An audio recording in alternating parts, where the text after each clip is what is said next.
할렐루야. 오늘도 우리 살아계신 하나님의 말씀으로 내가 은혜 받기를 사모합니다 하는 마음 담아서 크게 아멘합시다. 할렐루야. 자, 말씀의 제목 따라 하겠습니다. 우리를 위해 기도하시는 예수님. 시작. 우리를 위해 기도하시는 예수님.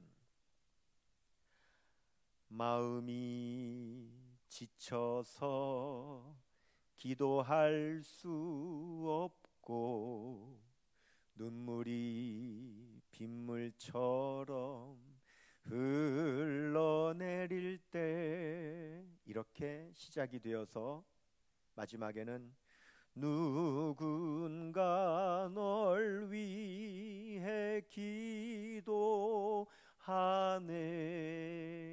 라고 끝나는 복음성가가 있죠. 전 세계 기독교인들이 참 사랑하는 이 복음성가는 레리 울프라고 하는 미국의 아주 유명한 음악가, 그래미상까지 수상한 그 작사 작곡가가 만든 노래입니다. 그런데 이 노래의 원곡 가사를 보면 우리나라 가사하고는 조금 다른데, 폭풍 속에서 구름이 당신을 둘러싸고 있나요? 당신의 배가 흔들리고 부서져 지치고 고단한가요? 희망을 잃지 마세요. 누군가 오늘도 당신을 위해 기도하고 있어요. 그리고 평안하라는 하나님의 응답이 오고 있답니다. 기도하다 지쳐 힘이 다 소진되었나요? 눈물이 빗물처럼 온종일 흘러내리나요? 하나님은 당신을 돌보시며 얼마나 더 견딜 수 있는지 아십니다. 그리고 누군가가 당신의 이름을 부르며 기도하게 하십니다. 누군가 당신을 위해 기도합니다. 누군가 당신을 위해 기도합니다. 혼자라고 느껴질 때, 마음이 두 동강 날 것 같을 때도 기억하세요. 누군가 당신을 위해 기도합니다. 이 가사의 찬송의 원 제목은 Someone is praying for you. 누군가 당신을 위해 기도하고 있습니다. 이런 제목입니다. 따라해 볼까요? 누군가, 시작. 누군가 당신을 위해 기도하고 있습니다. 만일 여러분에게 누군가 당신을 위해 기도하고 있습니다, 또는 내가 당신을 위해 기도하고 있습니다 라고 할 때 그 말이 여러분의 마음 가운데 정말 큰 위로가 된다면, 그분은 어떤 사람이냐? 기도의 능력을 믿는 사람입니다. 중보 기도의 능력을 믿는 사람은 내가 당신을 위해 기도하고 있습니다 라고 하는 이 말이 얼마나 위로가 되고 힘이 되는지 몰라요. 그런데 이 기도의 능력을 모르는 사람, 믿지 못하는 사람은 내가 당신을 위해서 기도하고 있습니다 그럴 때에 아무런 마음의 감흥이 없어요. 그래서 뭐 어쩌라고, 그게 뭔데, 이런단 말이죠. 여러분, 기도가 얼마나 소중한지 모릅니다. 기도의 능력은 우리에게 가장 큰 힘인 줄로 믿습니다. 그래서 예수님께서는 마가의 다락방에서 제자들의 발을 씻어주셨고, 제자들에게 긴 말씀을 가르쳐 주신 다음에 이제 하나님께 기도하고 계시는데, 지난주에 첫 번째 기도에 이어서 이제 두 번째 기도를 하시는데, 그 두 번째 기도는 바로 제자들을 위해서 하시는 기도예요. 제자들이 예수님의 기도 소리를 가만히 듣고 있는데, 지금 예수님의 기도 가운데 바로 제자들 자기들을 위해서 하시는 기도 소리가 들리는 거예요. 그때 제자들의 귀가요 쫑긋하고 섰을 거예요. 왜냐하면 사람은요, 나를 위해서 하는 기도 소리가 들리면 귀가 쫑긋하고 서게 돼 있어요. 저는 초등학교, 중학교, 고등학교 다니는 내내 저희 집에서 구역 예배를 드리는 때에는 저는 그 구역 예배를 항상 다 참석했습니다.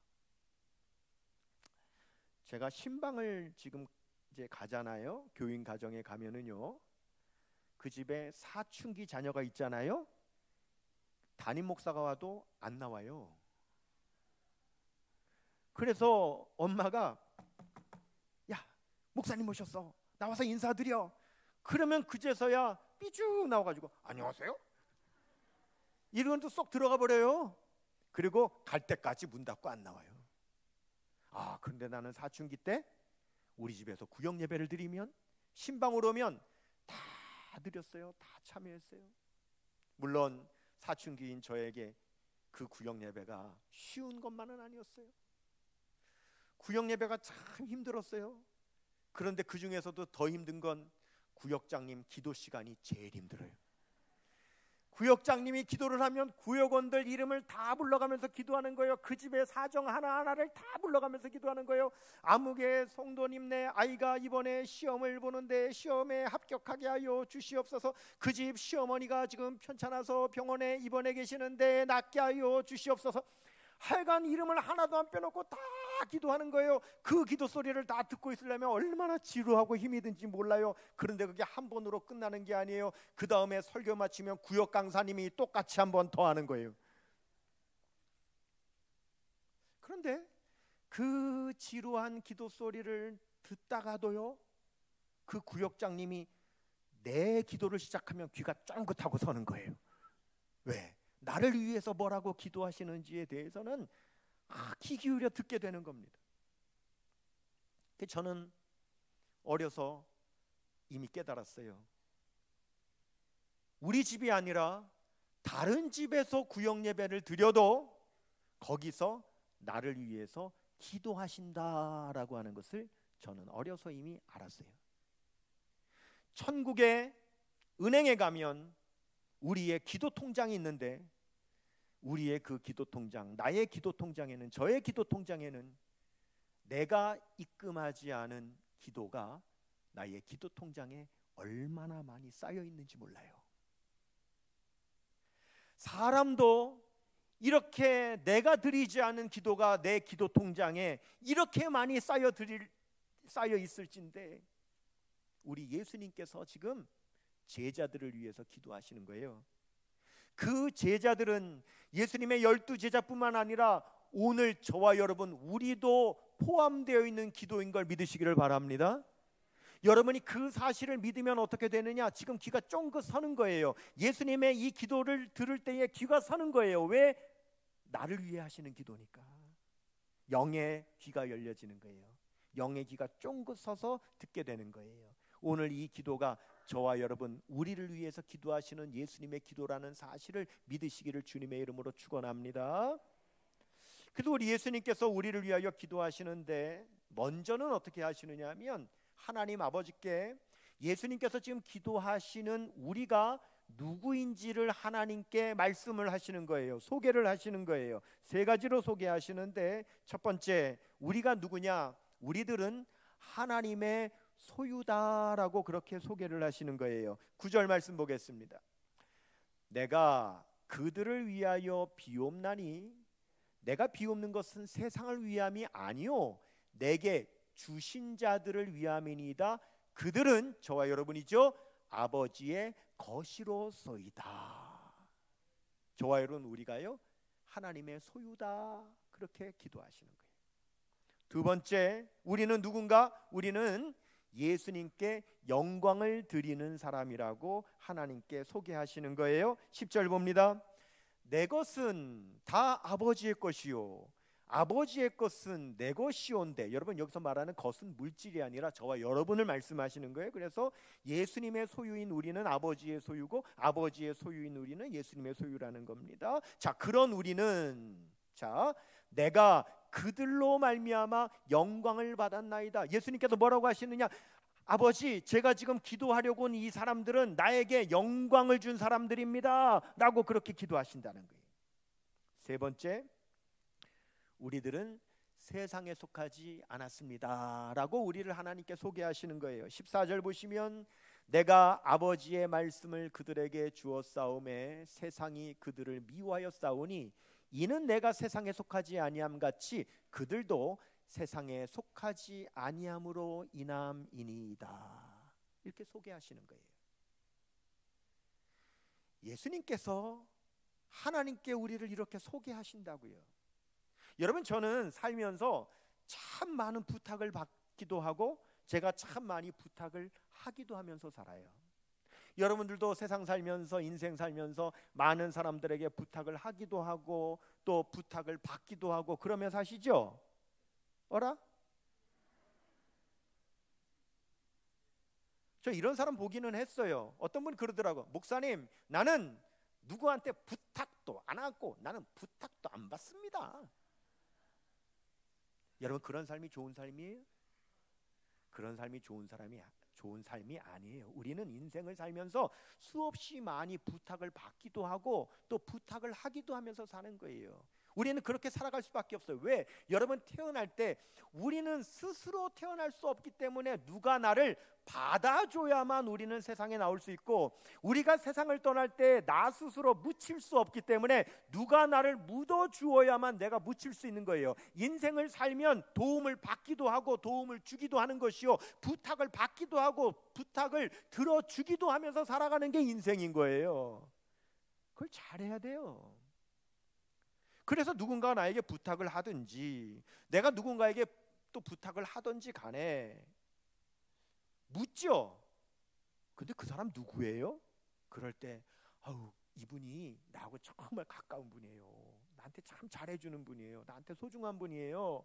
그러니까 좀 도와주세요 라고 하는 것과, 글쎄 나 잘 몰라요, 나하고 별 상관도 없어요 라고 하는 사람은 대하는 태도가 다른 거예요. 내게 부탁을 하든지 내가 누구에게 부탁을 하든지 간에 나하고 너무 가까운 사이고 나한테 굉장히 중요한 사람이고 나를 많이 도와준 사람이니까 좀 도와주세요 라고 하는 사람은 대하는 태도가 다른 거예요.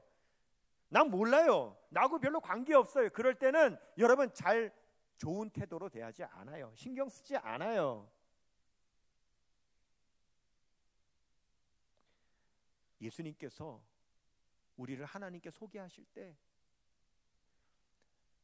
내 것입니다, 내 소유입니다, 나에게 영광 돌리는 사람입니다, 이는 세상에 속하지 않았습니다, 예수님께서 그렇게 소개해 주시는 것과, 내가 잘 몰라요, 예수님 말씀하셨죠? 내가 너희를 도무지 알지 못하니 불법을 행하는 자들아 내게서 떠나가라. 예수님께서 그렇게 소개하실 수도 있어요. 그렇다면 저와 여러분, 우리는 예수님께서 하나님께 뭐라고 소개할까요? 자, 한번 다시 보여주시고 저기 땡땡땡에다가 여러분 이름을 넣어서 한번 해보는 겁니다. 시작. 아버지, 권영기는 저의 소유입니다.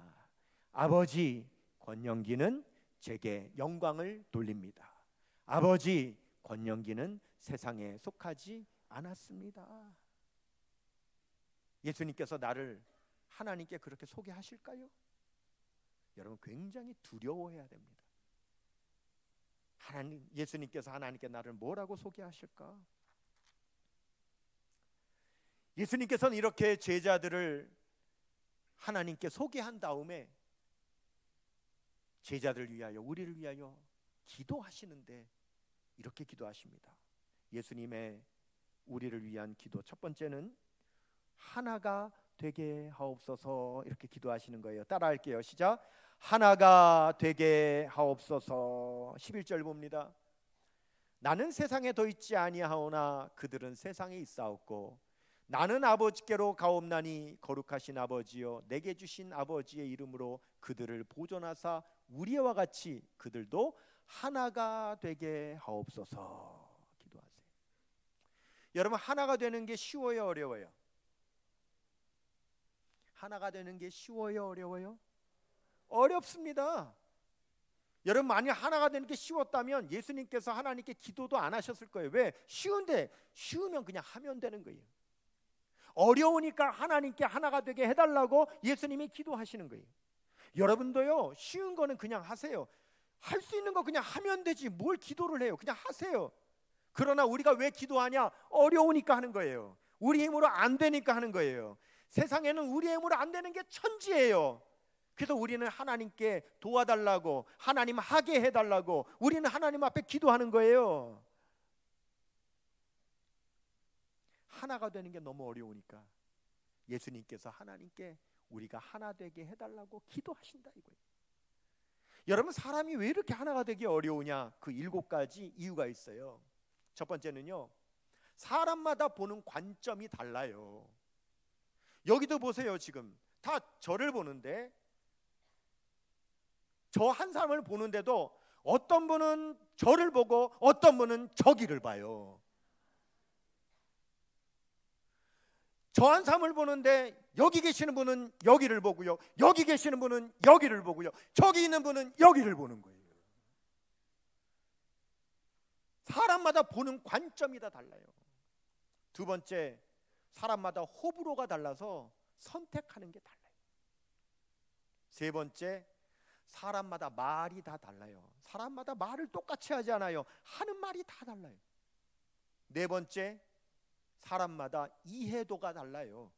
똑같이 오늘 저의 설교를 들어도 오늘 여러분이 다 똑같이 이해하는 게 아니에요. 이해도가 다 달라요. 어떤 사람은 덜 깊게 이해하고 어떤 사람은 더 깊게 이해하고, 이해하는 이해가 달라요. 다섯 번째는 문화가 달라요. 태어난 곳, 자라온 삶의 환경, 지금 살아가는 삶의 문화와 환경이 다 달라요. 그 다음에 여섯 번째는요, 믿는 신앙이 다 달라요. 일곱 번째는요, 리더가 달라요. 그러니까 하나 되기가 너무너무 어려운 거예요.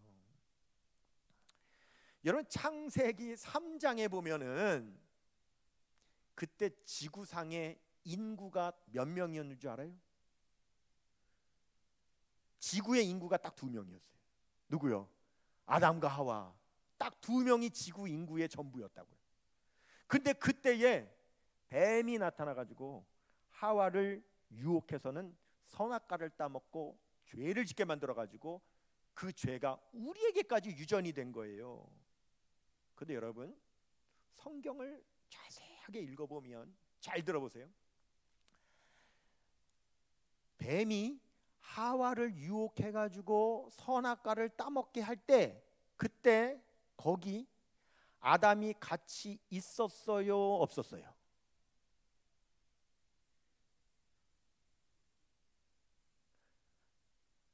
하와가 선악과 따먹고 뱀이 유혹해 선악과 따먹을 때 거기 하와 옆에 아담이 같이 있었어요, 없었어요? 에? 왜 하나가 되지를 못해요? 창세기 3장 6절 봅니다. 보세요. 여자가 그 나무를 본즉 먹음직도 하고 보암직도 하고 지혜롭게 할 만큼 탐스럽기도 한 나무인지라 여자가 그 열매를 따먹고 자기와 함께 있는 남편에게도 주매 그도 먹은지라. 하와가 뱀의 유혹을 받아서 선악과 먹을 때 아담이 옆에 있었어요, 없었어요? 이제 하나가 되시네.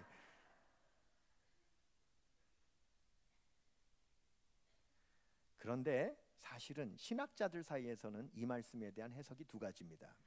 첫 번째는 하와가 뱀에게 유혹을 받을 때 아담이 함께 있었다, 이런 해석이 있고, 또 한 가지는 하와가 선악과를 따먹은 후에 아담이 와서 함께 있었다, 이렇게 해석을 하기도 합니다. 그런데 어떤 해석을 하든 둘 다 문제가 있어요. 첫째, 만일 아담이 처음부터 같이 있었다면 하와가 유혹받고 선악과 먹을 때 왜 가만히 있었어요? 안 말리고. 두 번째, 하와가 뱀에게 유혹을 받아가지고 선악과 따먹을 때 아담이 없었다면 부인 두고 어디 갔었어요? 둘 다 문제가 있는 거죠. 여러분, 이 창세기 3장에 하와가 뱀의 유혹을 받아가지고 선악과를 따먹기 바로 직전에 하나님께서요, 그 아담과 하와에게 신신당부를 하신 말씀이 있어요. 바로 직전 말씀에 창세기 22장 24절 보세요. 이러므로 남자가 부모를 떠나 그의 아내와 합하여 둘이 뭐가 돼요? 한 몸을 이룰지로다. 이 말씀을 하시고 바로 하와가 선악과 따먹은 거예요. 왜 하나님이 말씀하셔요? 하나가 되지 못하면 마귀가 틈타는 거예요. 하나가 되지 못하면 마귀가 시험하는 거예요. 마귀라는 말이 뭡니까? 마귀는 헬라어로 디아블로의 디아블로. 디아는 틈 사이, 불로는 던지다. 그러니까 마귀는 뭐냐면 요만큼이라도 틈이 벌어져 있으면 거기다가 계속 집어 던져가지고 점점 그 사이를 벌어지게 만드는 것이 마귀다라고 하는 뜻이에요. 그게 마귀예요. 그래서 예수님은요, 하나 되게 해달라고 기도하시는 거예요. 왜요? 하나가 돼야 마귀가 틈타지 못하는 거예요. 틈이 갈라지면 마귀가 계속 그 틈 사이를 공격해가지고 자꾸 벌어지게 만드는 거예요. 우리를 위하여 기도하시는 예수님의 기도 두 번째는 악에 빠지지 않게 하옵소서입니다. 따라할까요? 시작. 악에 빠지지 않게 하옵소서. 15절입니다. 내가 비옵는 것은 그들을 세상에서 데려가시기를 위함이 아니요 다만 악에 빠지지 않게 보존하시기를 위함이니이다. 기도하세요. 예수님은 천국으로 가신단 말이에요. 제자들은 세상에 있는단 말이에요. 근데 문제가 뭐예요? 예수님이 떠나가고 제자들만 있는 그 세상이 너무 악하다는 거예요. 너무 악하기 때문에 그 악에 빠지지 않게 해달라고 하나님께 예수님께서 기도하시는 거예요. 여러분, 우리가 지난 두어 주 동안 제일 많이 들은 말이 뭐예요? 탄핵. 근데 여러분들 아시기도 하겠지만 탄핵이라는 말을 오해하시면 안 되는 게, 탄핵은요 끌어내린다는 뜻이 아닙니다. 대통령을 탄핵했다는 게 끌어내린다는 뜻이 아니에요. 탄핵이라는 말이 무슨 뜻이냐면, 탄자가 총알 탄자에 핵자가 캐물을 핵자예요. 그래서 총을 쏘면 총알이 정확하게가 깊이 박히는 것처럼 아주 정확하고 깊이 캐물어 조사한다는 뜻이 탄핵이에요. 자, 무슨 말이냐면 본래 대통령은 조사를 할 수가 없게 돼 있어요. 그 권력이 조사를 못하게 돼 있는 거예요. 그런데 대통령을 탄핵을 했다는 건 뭐냐면 지금부터 대통령을 조사할 수 있게 되었다라는 게 탄핵이에요. 그래서 앞으로 180일 동안 대통령을 조사를 해서 180일 후에 캠으로 조사를 해보니 흠이 없으면 계속 대통령직을 하는 거고, 180일 동안 조사를 했는데 거기서 흠이 나오면 대통령직을 수행할 수 없게 된다라고 하는 게 탄핵이에요. 그러니까 탄핵은 끌어내리는 것이 아니라 뭐 하는 거라고요? 그렇지요. 캐묻는 게 탄핵이에요. 근데 어떻게 캐물어요? 총을 쏴가지고 총알이 날아가서 깊이 박힐 정도로 그렇게 캐묻는 게 탄핵이란 말이에요. 여러분, 저는 당원이 아니고 국민이거든요. 당원은요, 우리 당에서 대통령이 나오느냐 저 당에서 대통령이 나오느냐가 중요해요. 그러나 국민은 이 당에서 나오던 저 당에서 나오던 국민이 선택한 대통령이기 때문에 그 대통령이 잘하기를 바라는 것이 국민이에요. 그래서 저는 국민이기 때문에 저는 윤석열 대통령도 잘하기를 바랬어요. 잘했다는 건 아니에요. 다만 대통령이 지금 탄핵된 이 시점에서 탄핵의 뜻이 총을 쏴서 총알이 깊이 박히듯 그렇게 깊숙하게 캠으로 조사하는 거라면, 이 기회에 우리나라도 이런 질문을 해야 돼요. 국민이 뽑은 대통령이 잘 해낼 수 있도록 도와주었는가? 아니면 도와주지는 않고 어떻게든지 흠을 찾아 끌어내리려고만 했는가? 만일 도와주려고 했음에도 불구하고, 도와줬음에도 불구하고 그가 잘 못했다? 그러면 다른 차원이죠. 물론 이런 주장도 있습니다. 도와주려고 했는데 대통령이 듣지 않았다는 거예요. 만나려고 하지도 않았고 의논하려고도 안 했고 소통도 하지 않았다라고 하는 거예요.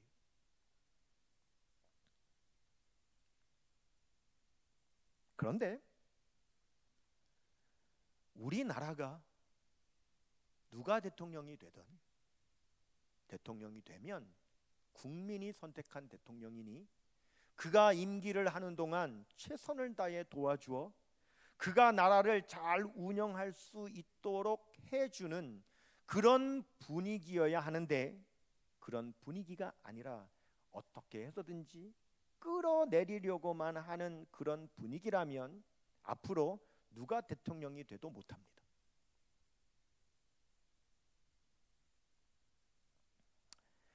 위정자들에 대한 성경의 가르침은 분명하지요.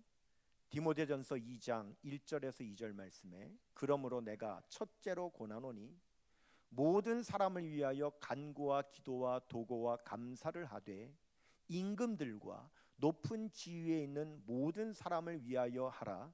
이는 우리가 모든 경건과 단정함으로 고요하고 평안한 생활을 하려 함이라 그랬어요. 성경이 말씀하시는 위정자들에 대해서는 우리가 그를 위해 기도해야 된다는 거예요. 위정자를 위하여 기도하여 그가 잘함으로 인하여 우리의 생활이 평안한 생활을 하게 하라는 것이 성경의 가르침입니다. 그래서 우리는 대통령을 위하여, 위정자들을 위하여 기도해야 합니다. 그러면 우리에게도 물어야죠. 우리는 얼마나 기도했나?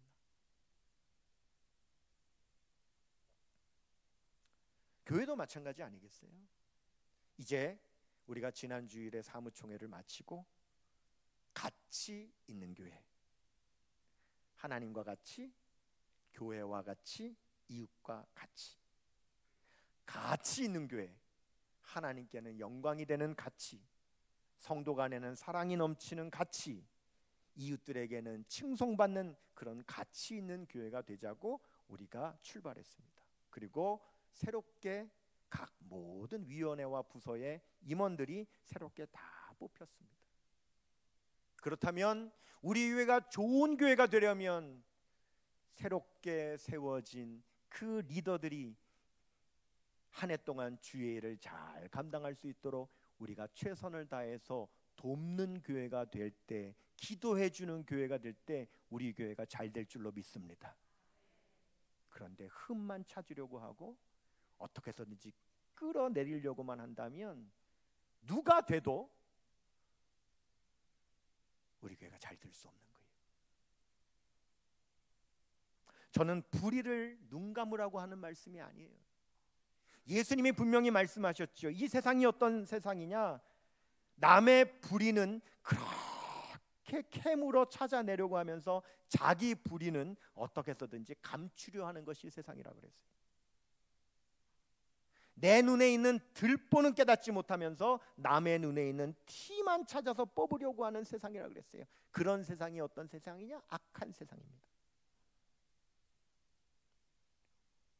우리가 사는 세상이 그런 세상이에요. 내 불의는 감추고 남의 불의는 어떻게 해서든지 찾아내가지고 끄집어내리려고 하는 세상, 악한 세상입니다.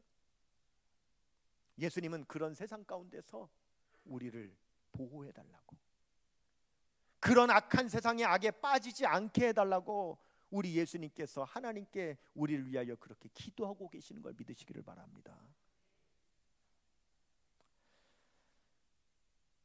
사랑의 교회 고 옥한우 목사님 얘기 한 번 더 할게요. 그분 이름이 특이하잖아요. 옥한흠, 이름이 특이합니다. 그래서 본인도 본명인데 자기도 어렸을 때부터 그 이름이 너무 싫었대요. 이름이 너무 이상한 거예요. 옥한흠, 이름이 이게 뭐예요? 자기 이름이 너무 싫었는데 나중에 이분이 은혜 받고 목회자가 된 이후에 자기 이름의 뜻을 알았대요.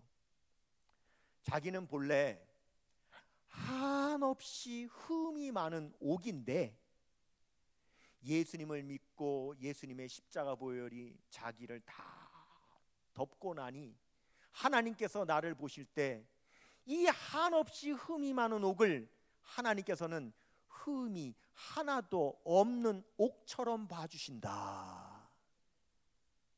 자기가 그렇게 자기 이름의 뜻을 깨달았다는 거예요. 제가 그분 밑에서 전도사를 할 때 옥한우 목사님한테 직접 들은 이야기예요. 그때 제가 너무 감동을 받았어요. 아, 이름을 그렇게 해석하는구나. 사실 저도 제 이름이 마음에 안 들었거든요. 영기가 뭐예요? 영기가 그냥 평범하잖아요. 멋진 이름이 아니라고요. 근데 그때 제가 도전을 받고 저도 깨달았죠. 왜 내 이름이 영기냐? 군인은 군기가 있어야 되고, 회사원은 사기가 있어야 되고, 목사는 영기가 있어야 된다. 그래서 하나님이 나를 목사로 만드셨나 보다. 여러분, 은혜로 해석해야죠. 긍정적으로 해석해야죠. 은혜가 뭡니까? 은혜는 흠을 찾아내는 것이 아니라 은혜는 흠을 덮어주는 겁니다. 우리가 얼마나 흠이 많습니까? 그런데 그 흠을 예수님께서 그 십자가의 보혈로 덮어주신 거예요. 얼마나 사랑하시면. 베드로전서 4장 8절에 무엇보다도 뜨겁게 서로 사랑할지니 사랑은 허다한 죄를 덮느니라. 여러분, 우리는요 은혜 받은 사람이에요. 우리가 예수님으로 말미암아 하나님으로 말미암아 은혜를 받은 사람이니까 우리 예수님께서 뭐라고 기도하세요? 이 악한 세상에서 우리를 악에 빠지지 않게 해달라고 그렇게 기도하시는 거예요. 세 번째, 우리를 위하여 기도하시는 예수님의 그 기도는 진리로 거룩하게 하옵소서입니다. 따라할게요. 시작. 진리로 거룩하게 하옵소서. 17절입니다. 그들을 진리로 거룩하게 하옵소서. 아버지의 말씀은 진리니이다 하셨어요. 저는 지금까지 목회를 하면서 항상 성도님들 가운데 늘 의사가 있었습니다. 그리고 심지어 판사도 있었던 적이 있습니다. 근데 여러분, 의사 되고 판사 되는 게 쉽지 않습니다. 공부 많이 해야 되죠. 어렵습니다. 그런데 그 의사와 판사 중에서도 예수님을 믿은 크리스찬 의사, 크리스찬 판사인 성도님들과 대화를 나누면서 제가 공통된 이야기를 들었습니다. 의사인 성도님이 이렇게 말합니다. 저는 그분의 그 말이 명언이라고 생각되는데 한번 들어보세요. 목사님, 어제의 의학은 오늘의 의학에 의해서 불완전하다는 것이 입증되고, 오늘의 의학은 내일의 의학에 의해서 불완전하다는 것이 입증됩니다. 그런데 문제는 오늘 진료하는 나는 어제의 의학을 가지고 오늘 진료하는 것인데, 오늘의 의학에 의해서 불완전하다고 입증이 된 어제의 의학을 가지고 오늘 진료하니 나는 불완전하다고 입증된 의학을 가지고 오늘 진료하는 의사입니다.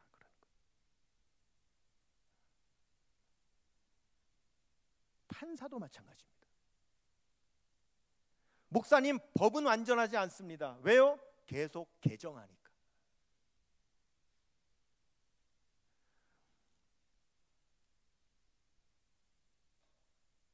어제의 법은 오늘의 법에 의해서 불완전하다는 것이 입증되고, 오늘의 법은 내일의 법에 의해서 불완전하다는 것이 입증이 되는데, 나는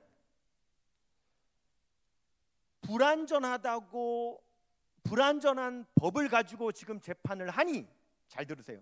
나는 오늘 불완전한 법을 가지고 재판을 하니 내일의 법이 보면 나는 불완전한 재판을 한 판사라 이거예요.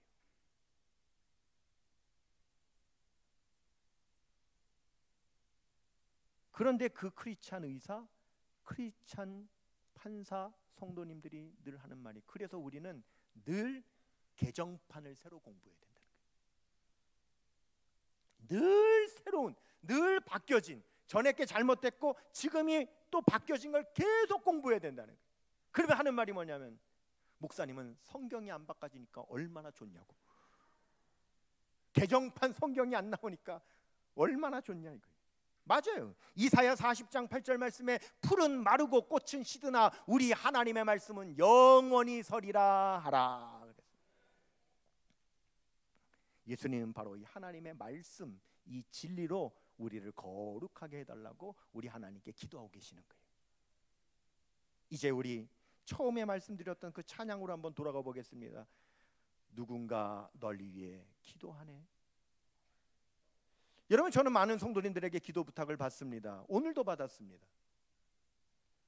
그러면 저는 성도님들에게 기도 부탁을 받으면 항상 제가 늘 가지고 다니는 이 다이어리에 제가 기도 제목을 적는 공간이 있어서 잊어버리지 않고 모든 성도님들의 기도 제목을 바로 그 날짜에 어떤 분이 어떤 기도 제목을 냈다고 다 적습니다. 그리고 이 기도 제목을 가지고 새벽마다 수시로 성도님들 위해서 기도하죠. 그리고 시간이 지난 것은 따로 철로 따로 모아놓고 내가 지금 기도해야 될 제목들은 여기에 갖고 다니면서 늘 기도를 해요. 그런데 제가 새벽에 성도님을 위하여 기도한단 말이죠. 그런데 그때 내가 그 성도님을 위하여 지금 이 기도 제목을 보면서 기도하고 있을 때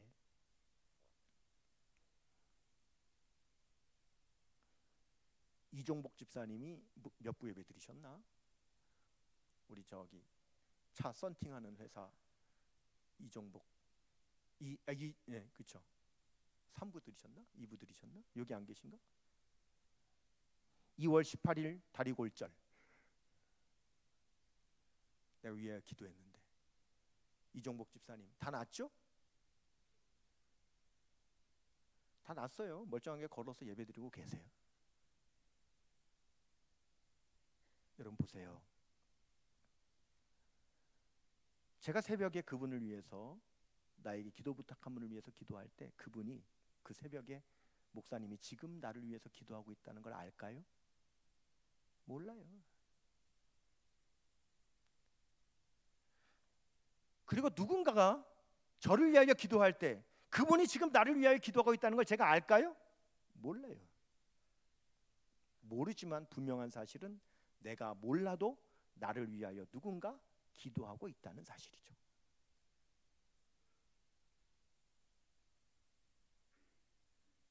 그리고 우리 예수님께서 우리를 위하여 지금도 기도하고 계신다는 사실입니다.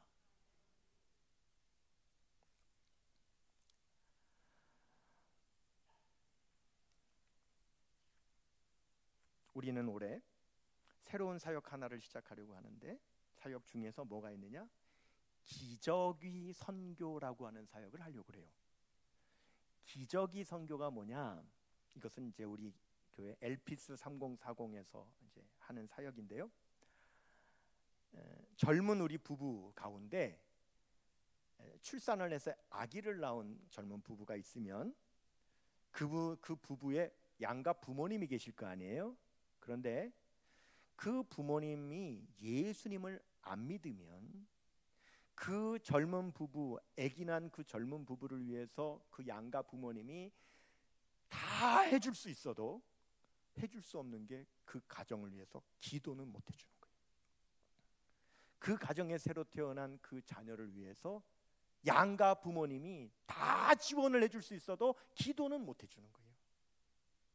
그래서 우리 성도님들 가운데, 부모 세대 성도님들 가운데 내 자녀를 위하여 기도하듯 바로 그런 젊은 부부, 아기 난 가정을 위하여 부모의 마음으로 기도를 해주겠다라고 하는 분이 있으면 그 기도해주겠다고 하는 그분에게 교회에서 기저귀를 드릴 거예요.